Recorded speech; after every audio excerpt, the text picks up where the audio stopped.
melangitkan doa. Karena langit itu adalah kiblatnya doa. Jadi bukan berarti Allah di langit. Dalam akidah kita kan Allah tidak ditanya di mana ya. Itu pertanyaan yang salah. Sehingga tidak ada jawaban yang benar. Pertanyaan yang salah tidak ada jawaban yang benar. Karena Allah tidak bertempat.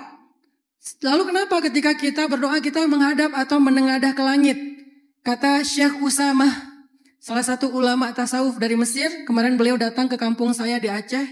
Beliau bilang langit itu adalah kiblat doa.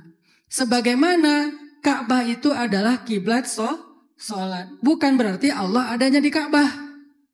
Wa huwa ma'akum aynama kuntum. Dia bersama kalian dimanapun kalian berada. Jadi yang berada itu di suatu tempat kita. Allah membersamai karena Allah lebih daripada sekedar bertempat.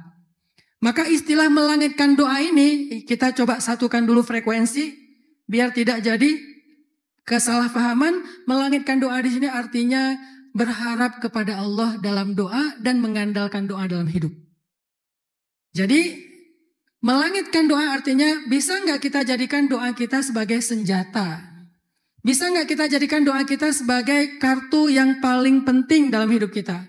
Bisa nggak kita jadikan doa itu sebagai kunci pembuka keajaiban-keajaiban dalam hidup kita? Terutama untuk para jomblo.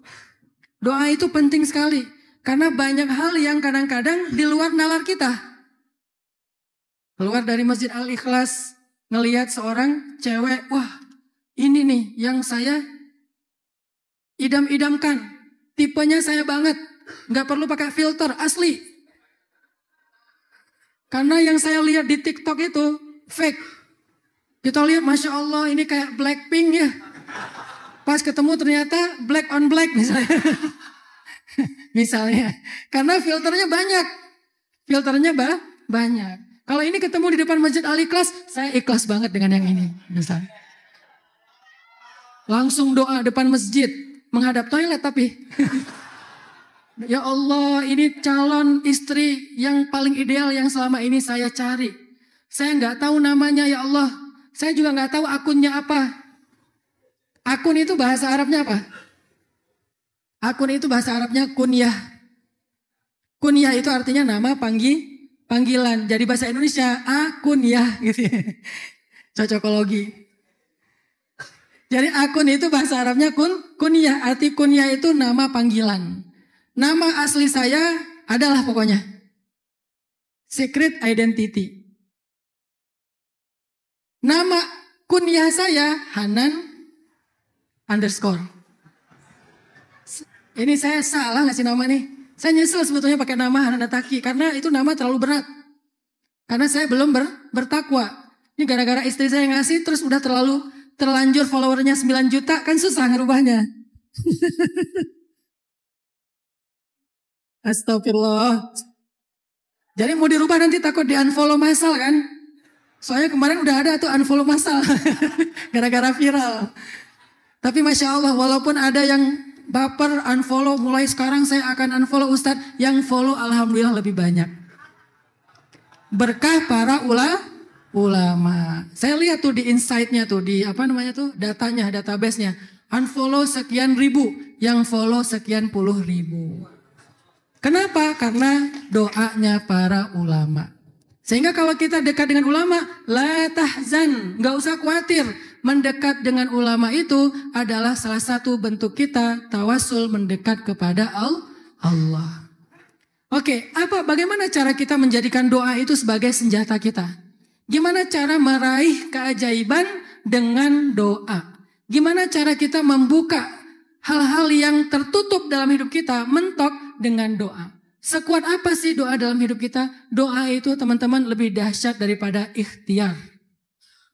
Doa itu lebih dahsyat daripada ikhtiar. Kalau kita merasa bahwa hidup kita, rezeki kita, karir kita, jodoh kita, semua tentang hidup kita itu tergantung usaha, manjadda wajada, maka siapa yang bersungguh-sungguh mendapatkannya, sebetulnya ada satu level di atas itu. Siapa yang doanya mustajabah, selesai semua urusannya.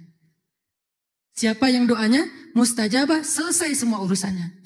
Karena doa lebih dahsyat daripada ikhtiar. Makanya Imam Ibnu Athaillah As-Sakandari dalam kitab yang terkenal, para santri pasti tahu, kitab Al-Hikam, bilang gini, min alamati i'timadi alal amal nuqsanur raja inda wujudiz zalal. Salah satu ciri orang yang terlalu bergantung sama amalnya, bergantung sama ikhtiarnya, bergantung sama usahanya, nuqsanur raja, berkurangnya harapan kepada Allah inda wujudiz zalal, ketika mentok dalam hidupnya. Orang yang terlalu bergantung sama ikhtiar, pakai hitung-hitungan dia, pakai rencana dia, begitu mentok, dia bakal jadi orang yang gampang berputus asa.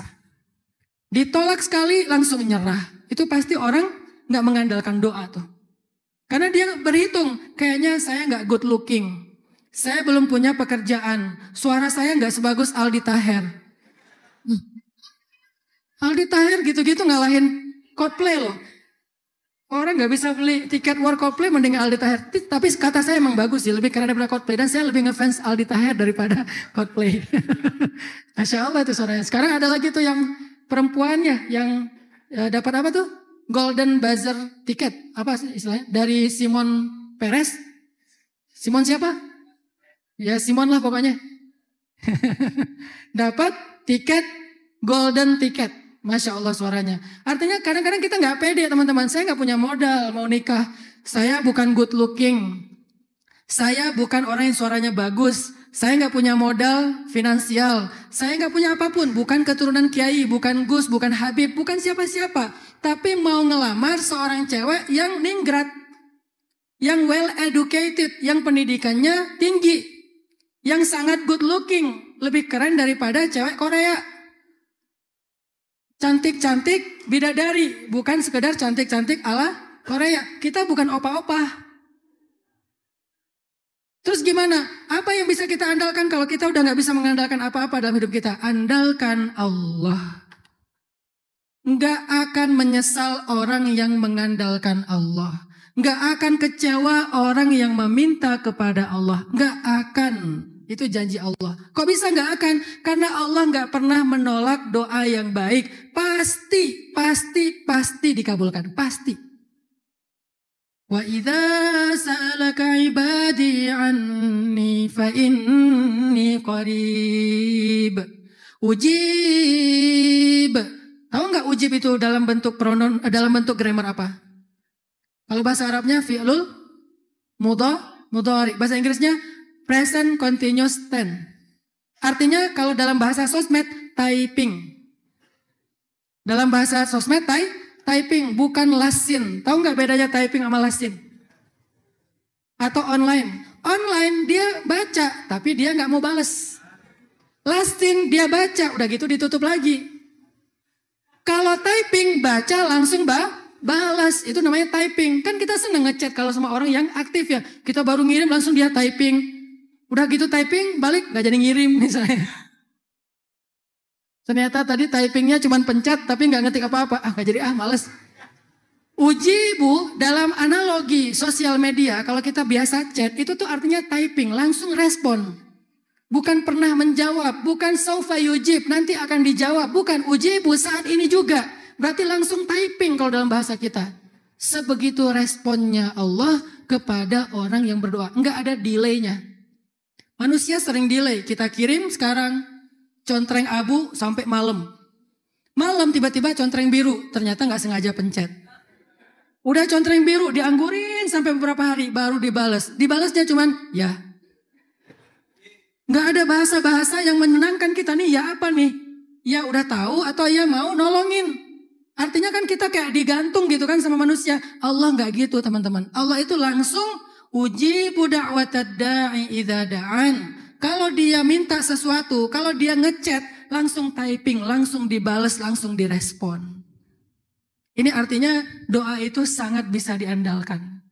Dan hidup saya sampai hari ini adalah hasil mengandalkan doa. Termasuk saya menjadi bagian dari keluarga besar Nahdlatul Ulama dan juga menjadi murid dalam madrasah Nahdlatul Ulama setelah 3 kali saya umroh dalam 6 bulan terakhir dan meminta kepada Allah. Bulan Desember saya umroh.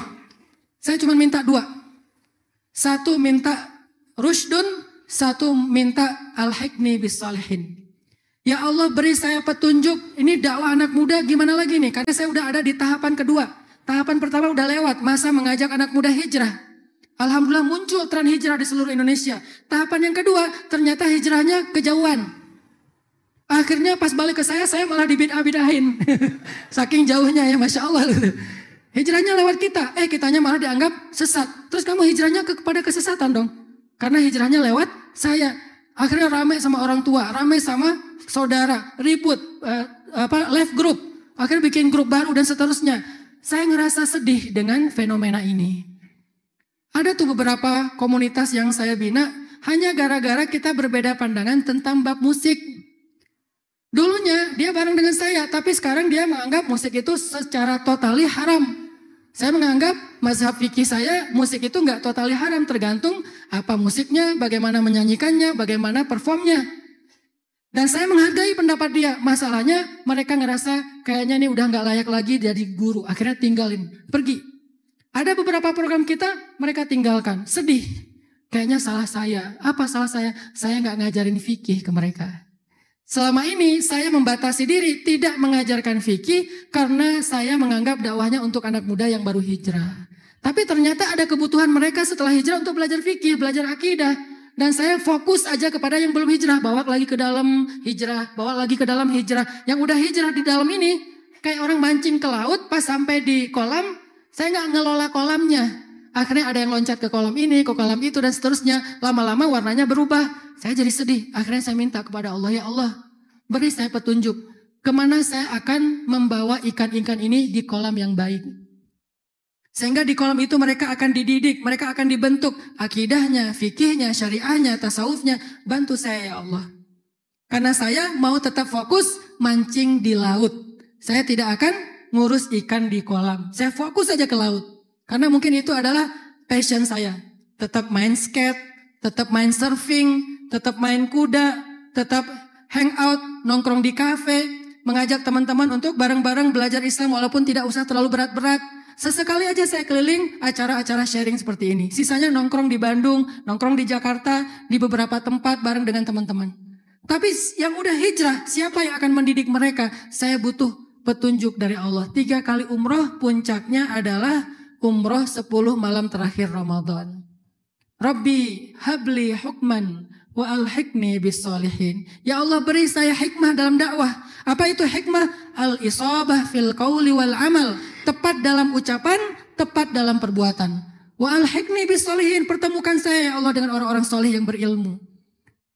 Qadarullah pulang dari umroh, istri saya ngajak sowan ke Yai Marzuki. Karena Yai Marzuki guru beliau waktu masih di MAKN Malang. Yuk kita ke Kiai Marzuki, ayo berangkat ke sana. Sampai di sana 3 pertanyaan yang saya minta kepada Allah dijawab sama Yai Marzuki. Walaupun saya nggak nanya langsung kepada beliau, beliau jawab secara otomatis. Saya merahasiakan pertanyaan itu. Bukan mau ngetes Yai Marzuki, bukan. Karena saya nggak enak mau bertanya. Tapi dijawab satu persatu. 1, 2, 3. Loh kok ini pertanyaan saya kejawab semua. Padahal saya nggak nanya ke beliau. Saya nanyanya ke Allah. Dalam doa.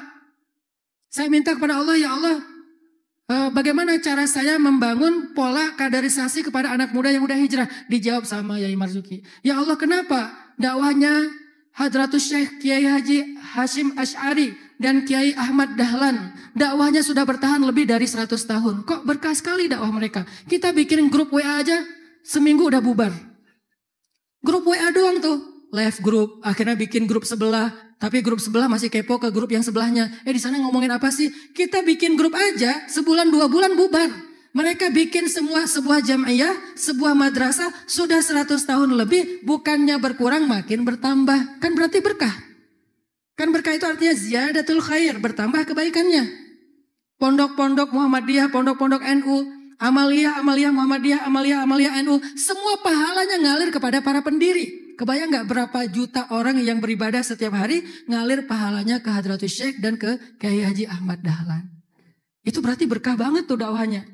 Yang lebih dahsyat lagi, Imam Asy-Syafi'i yang dakwah beliau dengan mazhab Syafi'iyah sudah bertahan lebih dari 1200 tahun. Karena beliau adalah mujaddid fil mi'ah al-atsaniyah. Beliau mujaddid tahun abad kedua. Berarti sudah 1200 tahun lebih. Berarti siapapun yang sholat, kemudian puasa, zikir, apapun ibadah yang dilakukan dengan mazhab Syafi'iyah, maka mengalir pula pahala jariah kepada Imam Asy-Syafi'i dan murid-murid beliau. Saya penasaran rahasianya apa? Apa rahasia Kiai Arwani di Kudus memiliki pondok yang sampai hari ini bertambah terus santri-santrinya dan para hafiz Al-Quran semuanya? Apa rahasianya? Apa rahasia para ulama-ulama terdahulu? Ilmunya itu sangat berkah. Imam Bukhari, Imam Muslim, Imam Al-Ghazali. Kenapa berkah sekali? Itu saya tanya dalam sholat saya ketika di Mekah. Dijawab sama Yai Marzuki walaupun saya nggak ngomong ke beliau. Ini dahsyatnya doa. Jadi nggak selalu harus kita mikirin program, bikin strategi, ikhtiar sana sini. Boleh, tapi nomor satu bukan itu. Nomor satu adalah berharap dan andalkan Allah. Sehingga muncullah kalimat tadi, min alamati i'timad alal amal nuqsanur raja inda wujudiz zalal. Salah satu tanda-tanda orang terlalu bergantung sama ikhtiar, sama rencananya sendiri, dia berkurang harapannya kepada Allah ketika mentok.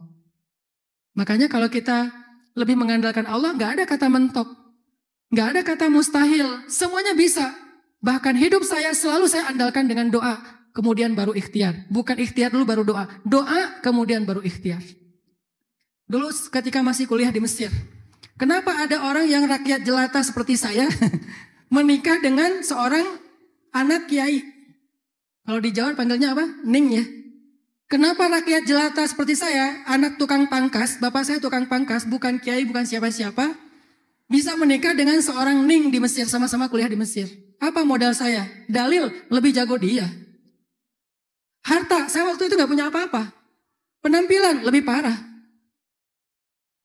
Sekarang aja udah mulai agak-agak skincare, Kalau dulu, wah parah pokoknya. Terus rambut saya.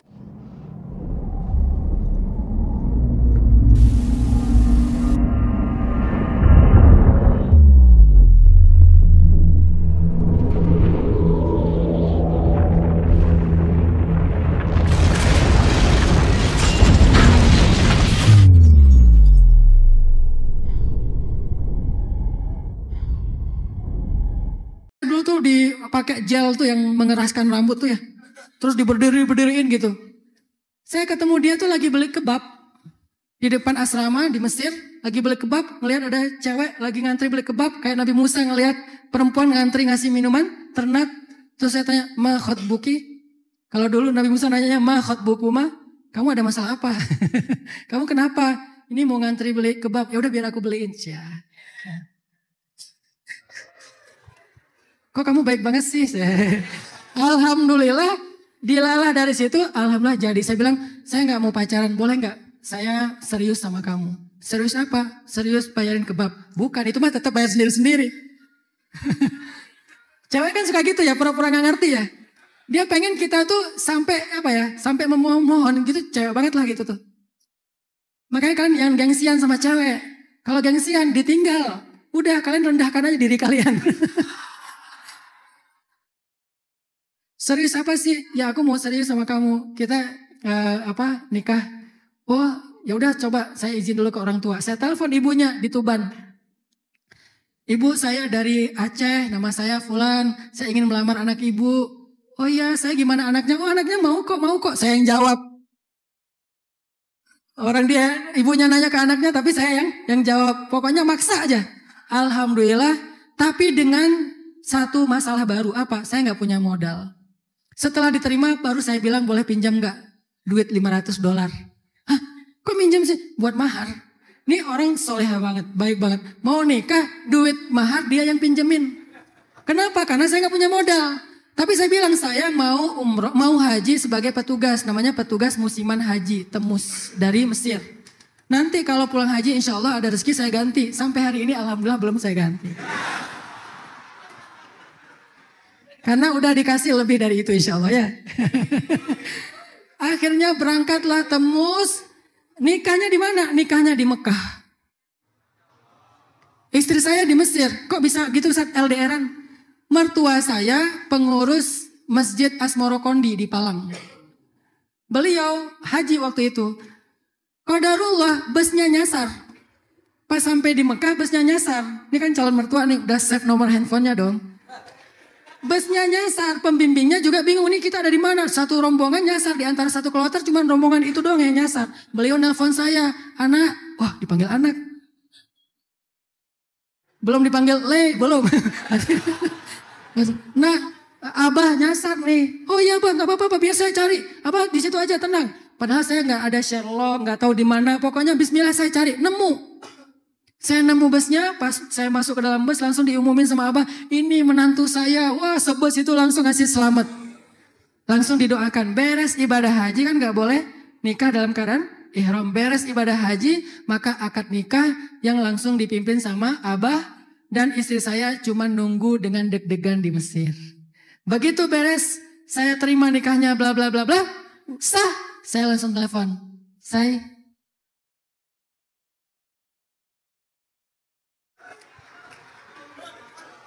Kita udah halal ya. Oh iya, Masya Allah deh. Akhirnya udah mulai pakai emoticon. Yang tadinya nggak berani pakai emoticon, cuman titik. Sekarang mulai ada emoticon, love, guling-guling. Artinya apa? Doa. Saya bilang ke Allah, ya Allah, ibu saya meninggal dalam musibah tsunami di Aceh.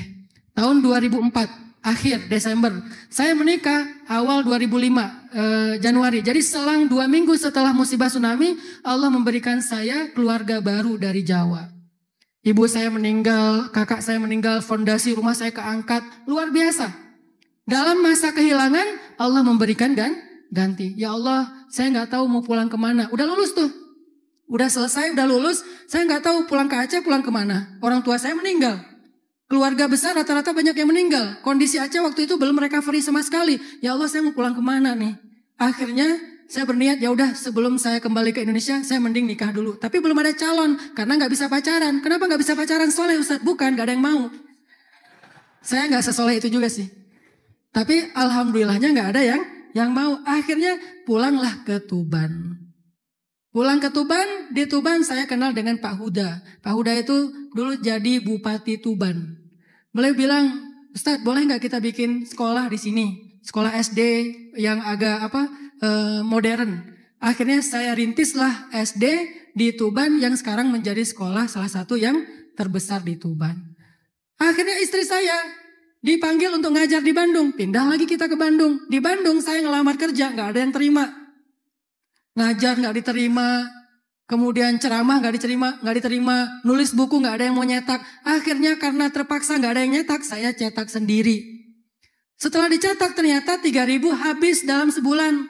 Cetak lagi keenakan 5.000 habis lagi. Alhamdulillah akhirnya bikin usaha lain selain percetakan. Usaha jual pulsa. Dulu saya punya 60 cabang pulsa di Bandung. Sebelum sekarang bisa beli sendiri ya. Dulu masih di beberapa tempat. Terus dari situ jual beli mobil bekas. Dari situ mulai main properti. Pelan-pelan. Semua itu bukan karena saya jago bisnis. Bukan karena saya punya modal besar. Saya nggak punya modal apapun. Yang saya jadikan modal adalah doa. Ya Allah, ya Allah, ya Allah. Pastikan satu hal dalam hidup kalian. Pastikan doa kalian mustajabah. Kok gitu Ustaz? Karena doa itu kalau mustajabah pasti bisa diandalkan. Emang ada doa yang gak mustajabah? Ada. Doa yang terhalang oleh makanan yang tidak halal. Doa yang terhalang oleh terputusnya silaturahim. Itu 2 di antara sekian penghalang doa. Terputusnya silaturahim dan makanan yang tidak halal. Kalau kita bisa bersihkan makanan kita, kita bisa nyambung silaturahim kita. Silman qata'ak, sambunglah yang memutuskanmu, maka doa kita itu akan menjadi doa yang ajaib banget. Lebih ajaib daripada sulap. Ngeri banget hasilnya.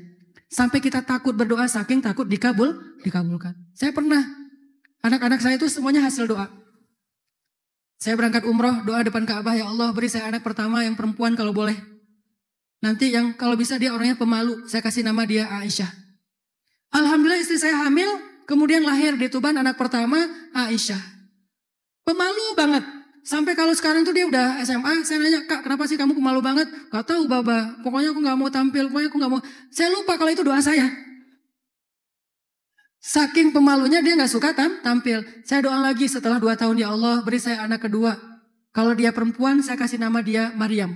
Kalau dia laki-laki saya kasih nama dia Yahya. Saya nggak suka nyari nama di Google tuh, nggak suka. Nama saya itu nama-nama tokoh karena berharap dia seperti nama tersebut. Kalau anak perempuan saya kasih nama Maryam. Akhirnya istri saya hamil, pas lahiran ternyata dia anak perempuan dan lahirnya nggak ada yang nolongin. Seperti Sayyidah Maryam melahirkan Isa. Agak mirip-mirip gitu. Gak ada yang nolongin, bidannya lagi ujian. Sehingga gara-gara udah harus terlanjur lahiran, bidannya gak ada, saya jadi bidan. Jadi gini-gini saya pernah jadi bidan. Untuk anak saya sendiri. Karena anak pertama saya hadir, saya lihat gimana caranya. Anak kedua saya waktunya praktek. Tutup semuanya, tutup. Tarik nafas, pelan-pelan, tarik lagi. Sampai alhamdulillah anaknya lahir selamat. Tapi luar biasanya mungkin wajah pertama yang dia lihat di muka bumi itu wajah saya. Sampai sekarang anak ini sangat dekat dengan saya. Saya kasih nama Maryam. Tipenya lebih mirip ke saya daripada ke istri. Ya Allah udah punya 2 anak perempuan. Boleh gak minta anak laki-laki? Kalau bisa anaknya lembut dan rambutnya gondrong. Spesifik. Pengen anak rambut gondrong. Kenapa? Karena saya gak boleh gondrong rambut. Kalau rambut saya panjang, ibu saya sedih. Sehingga saya sakit. Saya anggap itu sebagai sebuah kutukan. Gak boleh panjang rambut. Asal panjang rambut sakit. Udah datang ke dokter, kata dokter kamu gak sakit apa-apa. Kenapa kamu kesini? Sakit dok, saya gak enak badan.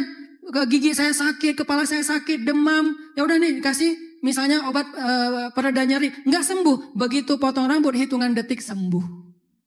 Saya punya obsesi panjang rambut. Pengen gondrong. Biar agak-agak ala-ala anak-anak pantai gitu kan. Rastafariansa. Cuman gak bisa. Masa saya surfing, pedal, ngambil ombak, rambutnya gak ada gitu kan ya. Susah. Itulah kenapa saya pakai kupluk. Sekarang udah mulai membiasakan diri pakai peci. Walaupun masih kadang-kadang suka miring. Biasanya pakai kupluk. Kenapa kupluk? Itu ala-ala anak street. Bukan karena dingin. Kadang-kadang maksa juga di tempat panas pakai kupluk. Pas dibuka, wah aromanya luar biasa. Artinya pengen rambut gondrong. Alhamdulillah. Anak ketiga lahir cowok. Lembut. Pas lahir nangisnya.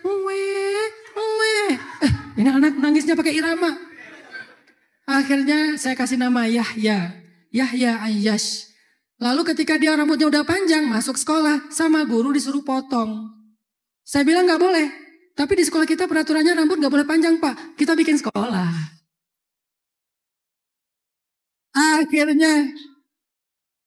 Akhirnya saya bikin sekolah rimba Indonesia dengan tagline di sini boleh panjang rambut. Sekolah alam 9 hektar, ada stable berkudanya, ada kolam renangnya, tapi gratis. Gratis. Saya nggak mau memungut biaya. Bagi saya pengen bikin tren sekolah Islam yang bagus, yang mahal tapi gratis. Baru ada 1 di Bandung. Saya cemburu sama sekolah bule yang ada di Bali, namanya International Green School. Itu sekolah keren banget, tapi mahal. Kenapa anak-anak kita nggak punya? Saya bikin aja. Alhamdulillah ada tanah 9 hektar, gunung, dan mereka sekarang udah ada 3 angkatan. Bayangin gratis tapi punya stable sendiri, punya farming sendiri, punya ternak sendiri. Wah pokoknya dikasih apapun yang mereka butuhkan. Nah gara-gara Yahya pengen masuk sekolah tapi disuruh potong rambut. Ya Allah, saya pengen banget punya anak perempuan yang matanya dekok. Apa dekok? Masuk, itu mata orang Aceh tuh, rata-rata dekok, nggak belok gitu ya. Kalau diginiin masih bisa buka-buka mata gitu, saking dalamnya. Saya pengen punya anak perempuan yang matanya dekok. Yang nanti saya kasih nama dari nenek moyang saya, salah satu pahlawan dari Aceh, Cut Mutia. Alhamdulillah istri saya hamil, lahir anak perempuan, matanya dekok. Saya kasih nama Mutia. Mutia itu dari bahasa Arab, muti, artinya perempuan yang taat. Sampai ke Indonesia karena susah bilang ain jadinya Mutia. Cocokologi lagi.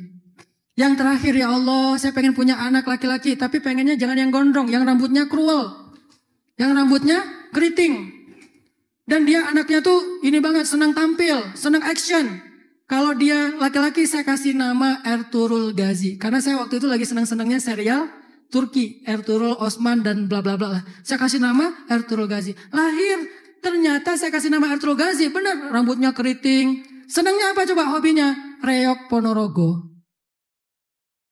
Hobinya reok Ponorogo. Setiap hari ngereok. Saya beliin tuh di marketplace kostum reok ya dari kepala sampai kaki. Setiap hari dia pakai dan ngereok. Kadang-kadang guling-guling di lantai. Saya tanya, "Dek, kamu ngapain?" "Ntar, Mbak, aku lagi kesurupan." Wah. Umurnya berapa, Ustaz? Umurnya 4 tahun. Udah kesurupan. Saking menjiwai seni budaya reok. Terus ganti lagi, pengen apa? Pengen berkuda, pokoknya action aja. Persis seperti nama, persis seperti doa. Yang mau saya sampaikan apa teman-teman? Andalkan doa. Terutama di tempat waktu yang paling istimewa. Cari tempat istimewa, cari waktu istimewa, lalu minta kepada orang istimewa, maka doa itu sangat bisa kita andalkan. Apa tempat yang istimewa? Yang paling tinggi pastinya di Ka'bah. Terutama di depan Multazam. Walaupun di sekeliling Ka'bah semuanya istimewa. Tapi puncaknya ada di Multazam sama di Hijir. Nanti di tempat lain, di Raudhah. Di tempat lain, di makam Ibrahim. Banyak tempat di sana. Di Bukit Safa, di Bukit Marwah. Jadi kalau ada anak-anak muda yang bilang, saya umrohnya nanti aja kalau udah umur 30-40 tahun. Salah, kenapa? Justru kalian butuh keajaiban ketika masih jomblo. Maka keajaiban itu hanya bisa kalian dapatkan di tempat yang paling istimewa. Minta di sana. Dulu di zaman sahabat itu ada 4 orang anak muda. Salah satunya Abdullah ibnu Umar. Kemudian ada Abdul Malik bin Marwan, generasi tabi'in. Mereka lagi tawaf ceritanya. Lalu Abdullah bin Umar bilang gini, "Sal tu'tah." Minta yuk, mumpung kita depan Ka'bah, insya Allah akan dikabulkan sama Allah. Akhirnya salah satu dari mereka berdiri di rukun Yamani. Kan Ka'bah itu 4 rukun, Hajar Aswad, Syami, Iraqi, Yamani. Di rukun Yamani dia berdoa. Ternyata dia hajatnya apa? Hajatnya pengen nikah sama seorang selebgram. Ini istilah kita ya. Siapa selebgram itu? Namanya Sukainah _ Husain. Kok ada underscore Ustaz? Underscore itu binti. Biar lebih sosial media gitu. Sukainah bintu Husain, seorang perempuan cantik, hebat yang ada di Irak. Sementara laki-laki ini ngerasa nggak pede. Saya nggak, kayaknya bukan tipenya Sukainah deh. Saya nggak sekeren BTS deh. Saya nggak sekeren Jungkook deh. Nggak good looking deh. Jadi kayaknya saya nggak pede nih bisa menjadi suaminya Sukainah. Tapi saya punya sesuatu yang bisa menaklukkan Sukainah. Apa? Doa.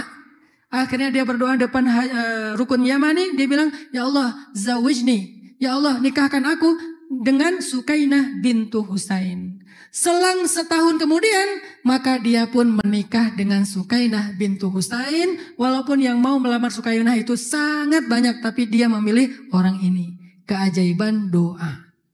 Jadi nggak ada yang mustahil teman-teman. Kalau doa itu jangan tanggung. Ya Allah, mana yang ada duluan aja deh. Ya Allah, yang pertama ketemu di depan. Kalau yang ketemu di depan nanti ternyata udah punya cucu gimana? Kan janda mana gitu ya.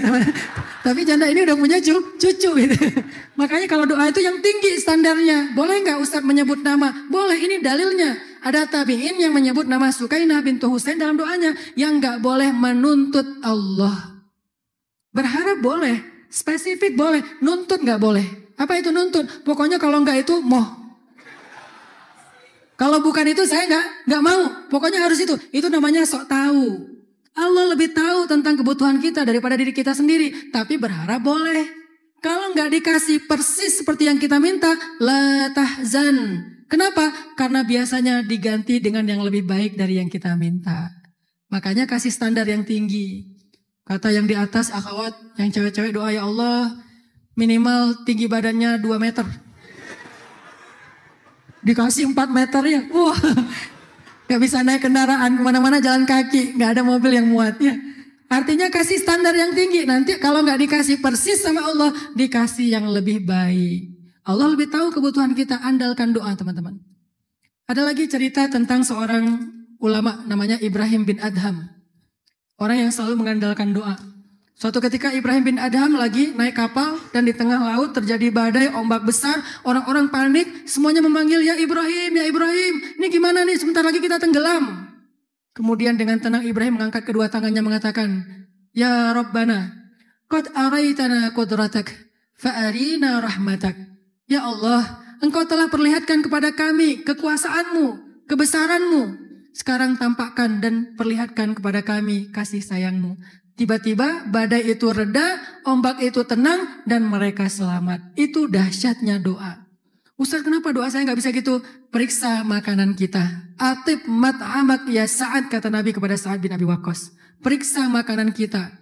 Halal kok Ustaz, saya makan nasi, makan ayam. Periksa dari mana kita mendapatkan sumber makanan kita. Bukan cuma jenisnya. Bagaimana kita mendapatkannya? Apakah halal? Apakah zalim? Apakah kita mengambil hak orang lain? Apakah kita berbohong, menipu, dan seterusnya?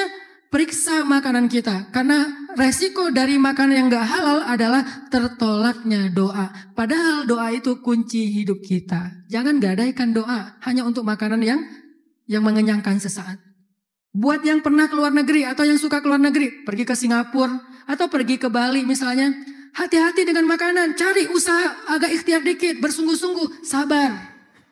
Karena tidak semuanya ayam itu halal. Kalau tidak disembelih dengan nama Allah, ya berarti dia tidak halal. Cari rekomendasi di internet, oh ternyata warung itu halal. Kita tetap respect kepada orang lain, tetapi kita punya pilihan sendiri. Sabar dengan pilihan itu, jangan nyerah. Kayaknya saya sementara maaf ya, karena uzur, karena darurat. Akhirnya kita gadaikan doa kita dengan sebentar memakan yang tidak halal. Kata Nabi apa? Dulu ada seorang laki-laki Bani Israel melakukan perjalanan. Di tengah jalan dia ngelihat ada orang lagi bakar babi guling. Terus dia bilang gini, ya Rijal, a'tini hadas samak. Anak-anak, teman-teman, kasih saya sedikit dari ikan ini, kata dia. Itu orang Yahudi bilang, kasih saya ikan ini. Tapi nunjuknya ke arah babi. Ngomongnya, a'tini hadas samak. Kasih saya dikit ikan ini. Kata mereka, ini bukan ikan, ini babi. Emang siapa yang minta babi? Kan saya minta ikan. Sini, langsung ngambil. Ngambil babi, ngomongnya ikan.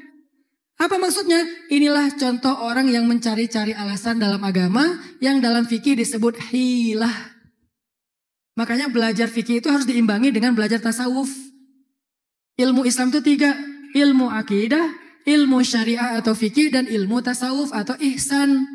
Anta'budallah ka'annaka tarah, dan seterusnya. Kenapa kalau belajar fikih nggak belajar tasawuf? Bisa jadi kita mencari-cari hilah. Ada kejadiannya kapan? Seorang laki-laki, dia santri, dia ahli fikih. Di bulan Ramadan, dia tahu kalau melakukan hubungan suami istri, maka batal puasa diganti dengan harus puasa qadha lebih banyak daripada yang dia tinggalkan.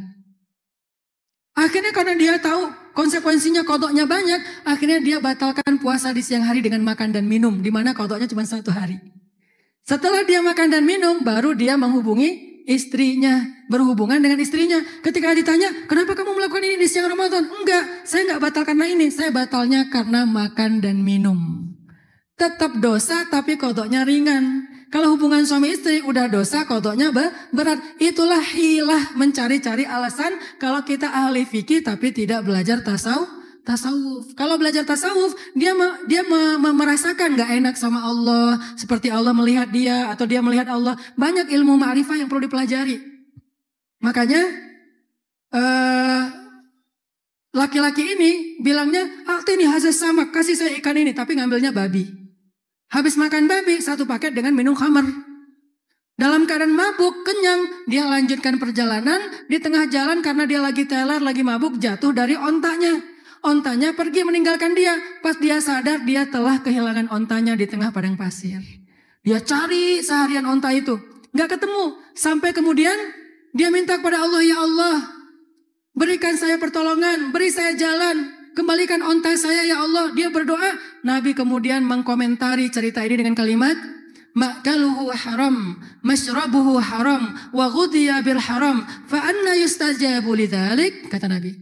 Makanannya haram, minumannya haram, kesehariannya dia pakai hal-hal yang haram. Gimana Allah akan mengabulkan doa orang itu? Maka celakalah dia di tengah padang pasir dalam keadaan tertolak doanya. Andalkan doa. Selama doa kita baik, tidak ada penghalang, maka itu bisa menjadi senjata dalam hidup kita. Yang terakhir, salah satu cara kita mengandalkan doa, selain tempat, waktu yang mustajabah, yang istimewa, minta doa kepada orang-orang istimewa. 1, orang tua. Ayah, kemudian ibu. Ayah dulu. Karena doa ayah itu tidak terhijab dengan Allah. Kemudian ibu. Kedua, guru-guru, orang soleh, ulama, kiai, habaib. Datang kepada mereka, minta doa dari mereka. Itu dahsyat hasilnya. Sangat-sangat instan. Selama yang kita harapkan itu adalah kebaikan. Mudah-mudahan ini bisa menjadi sebuah life hacks buat anak muda. Apa itu life hacks? Life hacks itu bukan quote. Kalau quote cuma dibaca, life hacks itu diamalkan. Tutorial. Mudah-mudahan ini menjadi life hacks kalian dalam mencari jodoh, dalam berkarir, dalam menyusun skripsi, dalam menghadapi sidang, dalam mencari pekerjaan, dan pastinya dalam mencari ridho Allah Subhanahu wa taala. Billahi taufiq wal hidayah. Wassalamualaikum warahmatullahi wabarakatuh.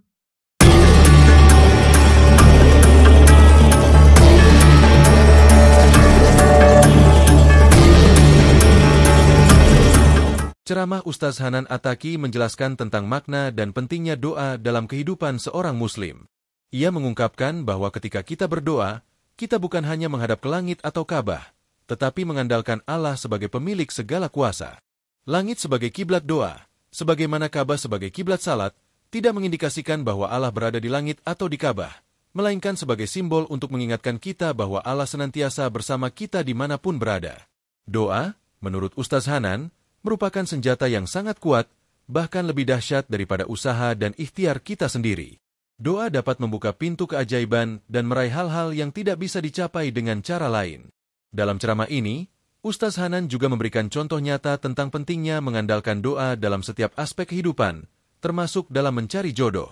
Meskipun seseorang merasa kurang memiliki modal atau keistimewaan tertentu, dengan doa yang tulus dan mengandalkan Allah, segala urusan bisa diselesaikan. Ia mengingatkan bahwa tidak ada yang mustahil bagi Allah, dan orang yang mengandalkannya pasti tidak akan kecewa. Doa, lanjutnya, memiliki kekuatan yang luar biasa, bahkan bisa mengalahkan segala kekuatan duniawi.